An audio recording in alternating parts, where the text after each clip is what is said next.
আপনি আপনি এনেছেন কেন? তোমার লাগে একটা সুখবর নিয়ে এসেছি।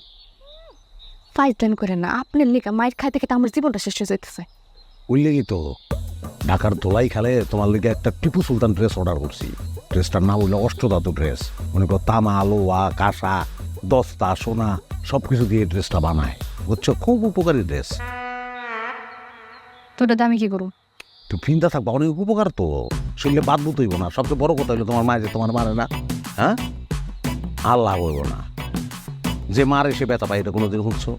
এবারে এই ঘটনা ঘটবো, তোমার মায়ে তোমারে মারবো, সে ব্যথা পাইব, তোমার শরীরই লাগবো না। হঠাৎ আমার লেখা এত বেশি দরদ উতলা করতেছে। হ্যাঁ, কি গো, তুমি জানো না আমরা এক প্রাণ দুই দেহ?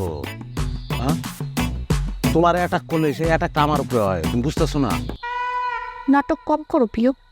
নাটক হলো তোমার, হ্যাঁ, লালি মজনু কিচ্ছা অনু নাই। লালিরে বাড়ি দিলে সেই বাড়ি গিয়ে মজনুর গায়ে লাগে, মজনুর রক্তক্ষরণ হয়। আমারও তো ওই অবস্থা। এই যে তুমি তো এখন সুস্থ, তোমার শরীরে কোনো ব্যথা নাই, কি লিখে জানো? যে আমি মলম লাগাইছি সেই লেগে।